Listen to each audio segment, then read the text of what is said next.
I found a lump in early December while taking a shower. I wish I could say I was doing a self-exam, but I wasn't. The only reason I noticed it is because it was huge. I didn't want to do anything about it, but a coworker who's also a good friend convinced me that I had better go to see my doctor. Mike had been able to get time off work to take me to the appointment. He was also pretty stressed out, but we kept trying to convince ourselves that it wasn't going to be cancer. So tell me about your diagnosis. Oh, that's a long one. So I was diagnosed with stage 2B breast cancer in January of 2011. The tech had kind of this like weird frightened look on their face, and they just turned around and kind of walked out of the room. And Mike had come with me that day because we had kind of a bad feeling, and he didn't want me to go alone. I'm not sure what I would have done if he hadn't been there with me. My doctor's response to the lump was a little worrisome. They found a tumor just from feeling around in my armpit, which they then went ahead and biopsied. We used up a lot of tissues at the hospital. On the way home, it was time to start telling people. We were in shock. Deep, emotional shock. I got the phone call from my doctor today with the biopsy results. I have grade 2 infiltrating ductal carcinoma with high grade in situ. Essentially, I have naughty cancer cells that are attacking their neighbors, but not the worst of the lot. The sad news also is that there is a chance that I have had cancer for 5 to 10 years without knowing it, based on the size and growth rate of the tumor. I try to be strong, but I'm not sure how you're supposed to handle news like this. It seems that the best thing to do is start planning. We had a big birthday party with close friends planning for this evening, so the preparations should hopefully keep us busy. Next steps, buy me a fabulous outfit and a shiny disco ball for the party. I was 30 years old the day I was diagnosed. The next day I turned 31. So I still say I was 30 when I was diagnosed, but because I was so young and my grandma on my dad's side had breast cancer twice, first time in her 30s, I decided that I would just go ahead and have a bilateral mastectomy. So got back to work, got my final reconstruction, and tried to go back to life as much as I could. One thing they don't really tell people about is after they have breast cancer treatment is there's actually a period of depression when you're split off from your doctors and you're not seeing them every couple of weeks, and when you're not actively involved with medical people double checking and making sure you're okay, you get a little depressed because you start to worry, am I doing everything I need to be doing? Is my cancer going to come back? What do I need to be doing? What could I do better? So they decided to go ahead and get more aggressive and start me on chemo, which means I had to go with the fact that I was going to have to lose my hair. So my hair continues to fall out as I'm in the second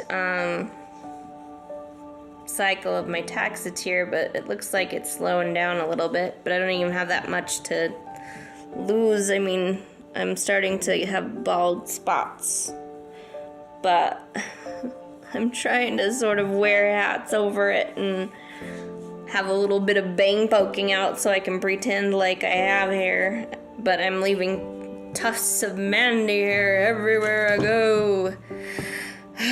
Stupid chemo.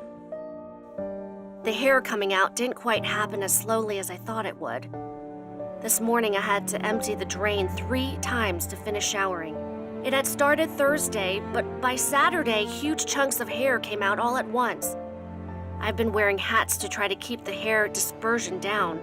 but wow, it really was coming out.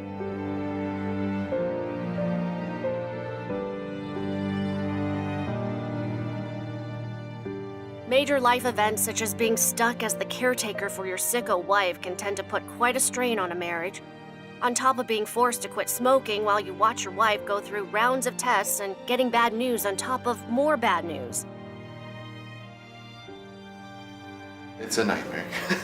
It's a nightmare, but it's those MRI scans that are the scary ones. So usually we don't sleep those nights waiting for the news to come back, but she's still the same woman I love, and that will never change. Still think she's as beautiful as the day I met her, and I've made her kind of carry around a video camera to record herself, so I have lots of memories, all my pictures and stuff of my wife to kind of remind me about all the good times.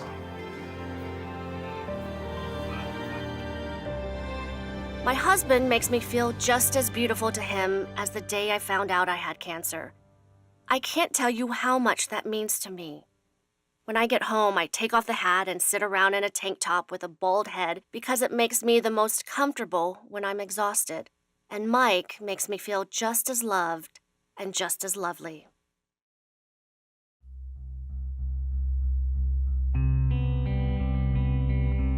My Komen Race for the Cure t-shirt came in the mail today.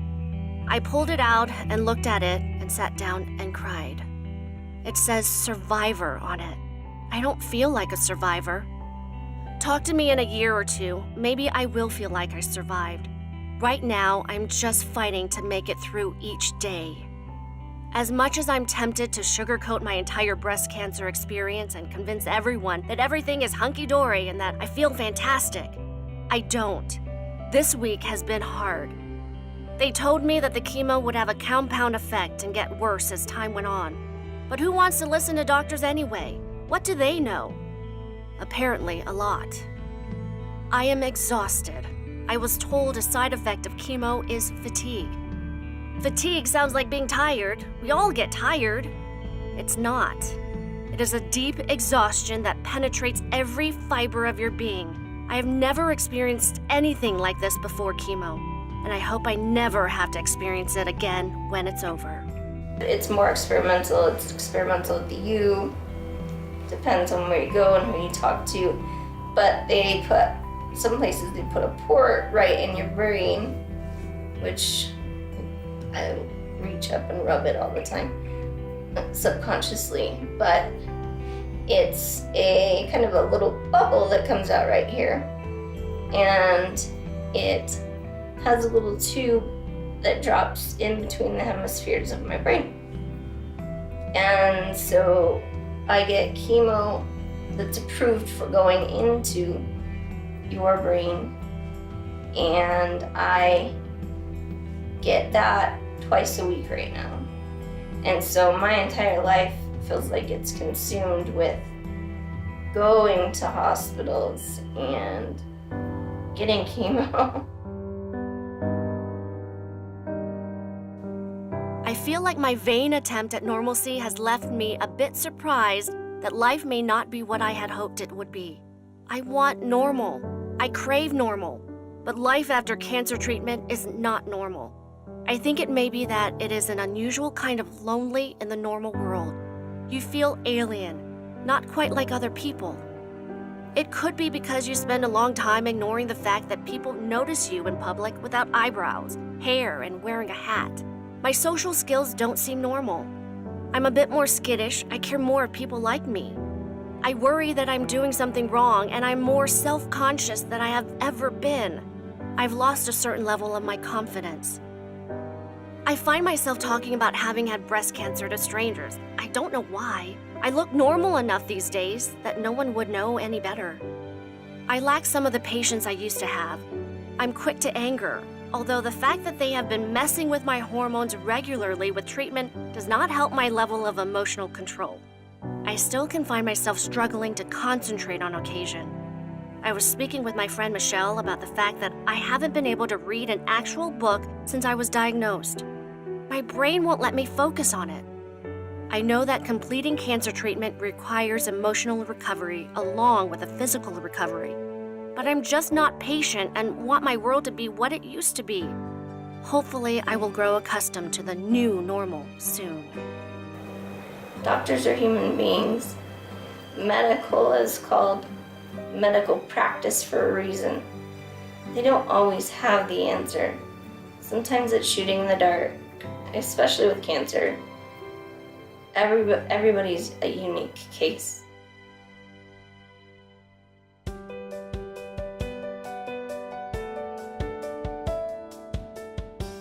It finally happened.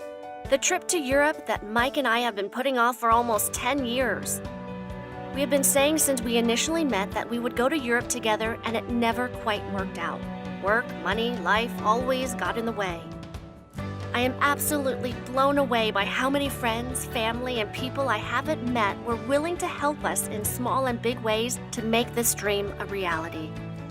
All of you anonymous people that I was not able to personally thank you. Rome was amazing. There were little bits of history wherever you walked. In Sicily, we decided to skip the official tour and randomly rented a scooter. In Athens, we climbed the Acropolis and had a huge, delicious Greek. It was the trip of a lifetime.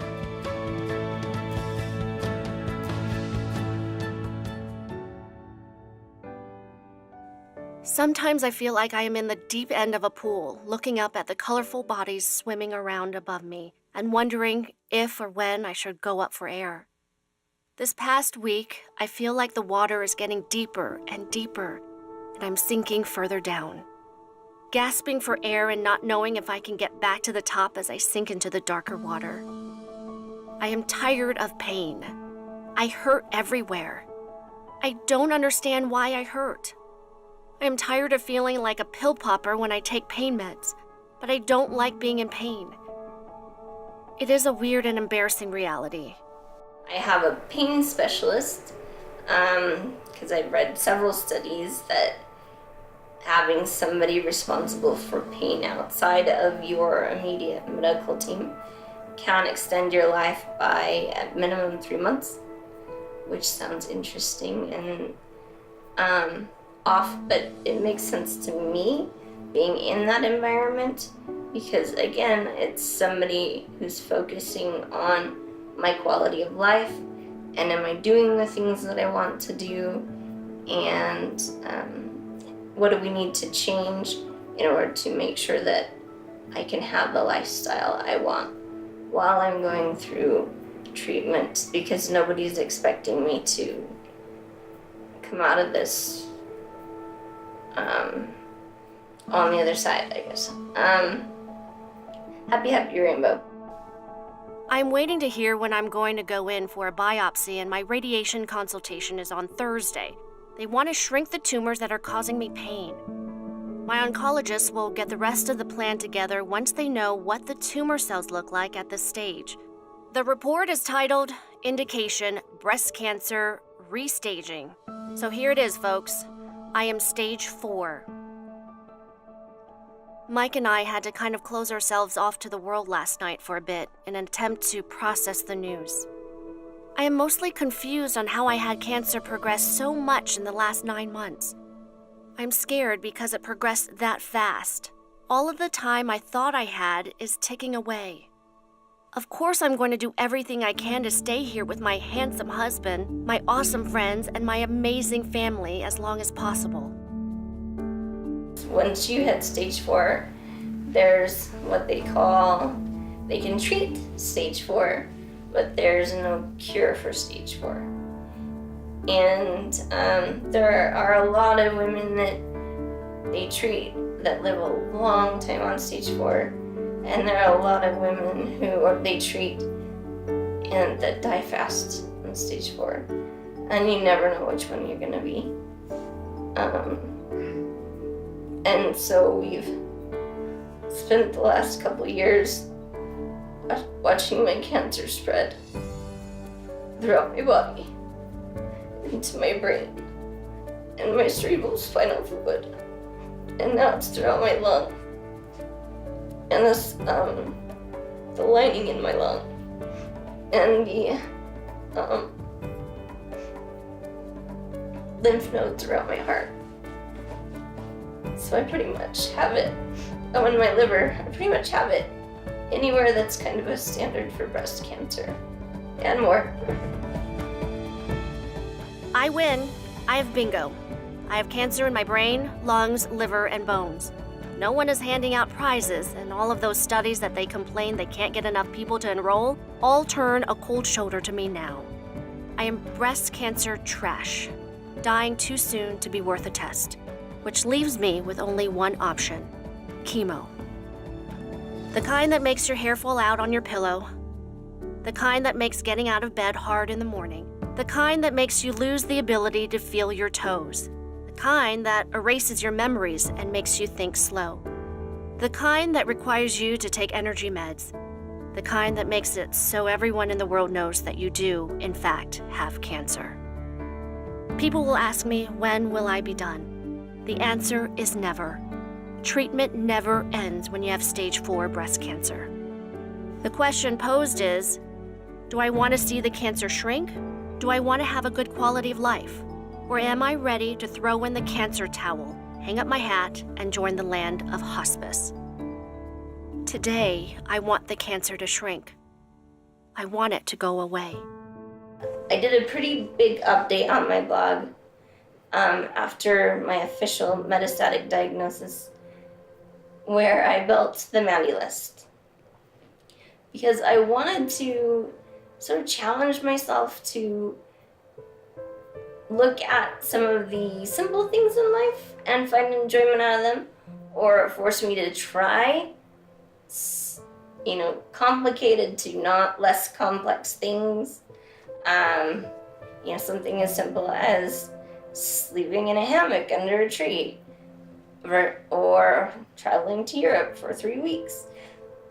But, these experiences, because when you pass away, you don't die with your things. What you have is your experiences. And what the people around you have is their experiences and memories that they made with you. And so I really wanted to build out on having experiences, making memories, and doing things with my life. Of course, it's been a little bit harder now that I'm going into chemo twice a week and the weather sucks, but I'm hoping that I can look through the list and kind of make my miniature winter version, because usually I'll chop off chunks of the list and work off smaller bits at a time. And it's been fun. I've done a lot of really simple things, such as learn how to make mozzarella cheese at home that I had never done before, but it was enjoyable and it was great to have a friend over and do together, and a lot of other little items like that are great. So it's not necessarily about spending a lot of money. We did have a big item, which was going to Europe, which we did last year. And I exercised my butt off after all of my chemo treatments so that I was healthy to go. And so we went and did that big one. And we have an RV, which I named Fifi, which it's been on my list to get it to 30,000 miles, which is going to be tough. Because I think we've only got her to 6,000 miles in the last 3 years, 3 years. So we're going to have to go on a big, long road trip next year. Or that's the hope. So. We have been laying back and living island style for a week now. We've been knocking out #the Mandy list items left and right. I'm calling our villa our cottage on the beach, even though there's a little jungle between us and the beach. It works for me. We took a ferry from St. Thomas to St. John, knocking out my ferry ride, snorkeling, you name it. We've been killing it. I even took a week off of social media. That was easier than I expected, but there were some things I missed. I have a great life. I just crave more. More time, more life, more experiences. It's really important to have a strong support system. I can't imagine doing this alone. There was a day that, due to circumstances beyond everyone's control, and I'm also not really driving right now, I had to take an Uber up to Huntsman by myself. It was the most lonely experience ever. It broke my heart. And I'm just like, how many patients go to the cancer hospital by themselves and sit by themselves and get treatment, or, horrible news, or great news, or anything, but they don't have someone there to talk to about it. And I wouldn't wish that on anybody. Your support system is so important. And sometimes, when you live together, one of you wants to talk about it when the other one doesn't, and vice versa. But I guess that's kind of life. Mike and I are just not ready for me to die. Are you ever actually ready? I say that, but I have watched many friends make the decision to go on to hospice, and I know that there will be a day I too will most likely make this decision. Either from lack of options, if I'm just not feeling well enough, having a good quality of life, or options failing me to the point that my body just can't take it anymore. Chemo, etc. fries your organs after a good amount of time. Each time we really have to look at death in the eye at this level, we all get freaked out. My doctor says I sound depressed. I am. This stuff is hard. This roller coaster never slows down. One day at a time. Many, like me, are furiously looking for the next great treatment that will keep them alive, and you have the deep down belly fear that some of the women won't be back next year. You never know if you're going to be that one, or if it's going to be one of your dear friends. And we're all tired of watching each other die. Ugh, I hate cancer.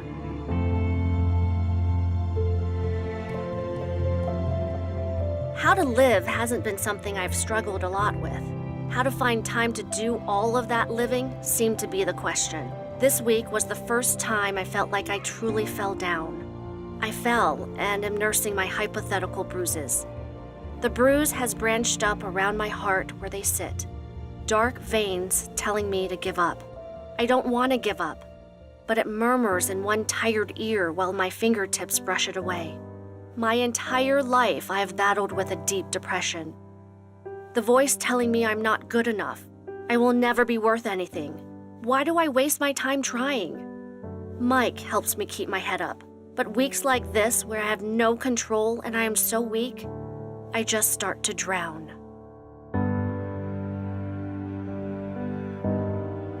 I was diagnosed with breast cancer on the day before my 31st birthday in 2010.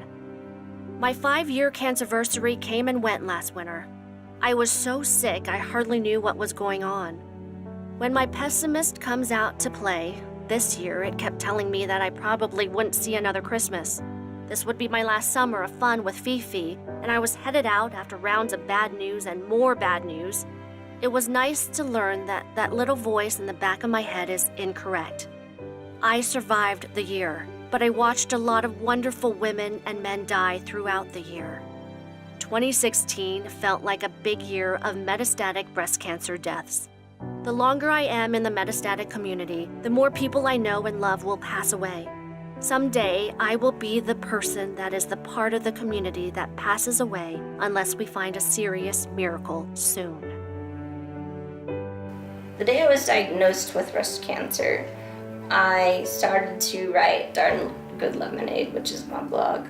I wasn't super creative on the name because I just found out I had breast cancer.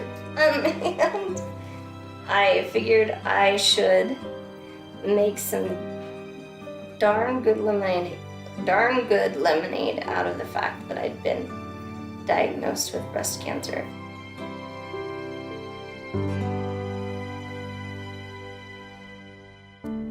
Dear 14-year-old Mandy, yes, this note is typed. Computers get even cooler in the future, and you will get out of practice at writing handwritten notes. Buy Microsoft, Google, and Apple stock as soon as they are available. You probably legally can't, so go tell your father to buy it.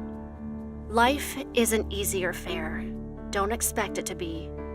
You will work hard for everything in your life, but you will treasure it more because you earned it. Listen to your parents.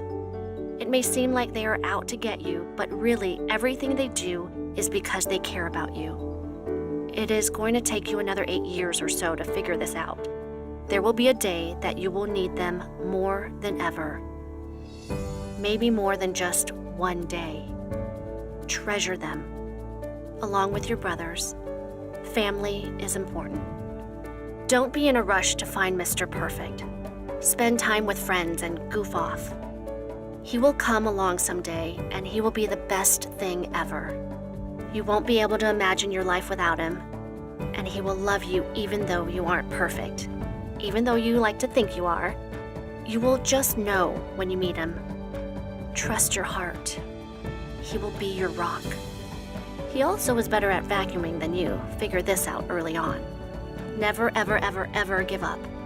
You will ride the roller coaster of life. There will be highs and there will be lows. Appreciate the lows because they help you understand and savor the highs. Just hang on tight and enjoy the ride. Enjoy every moment. Life is a gift. Love, 32-year-old Mandy.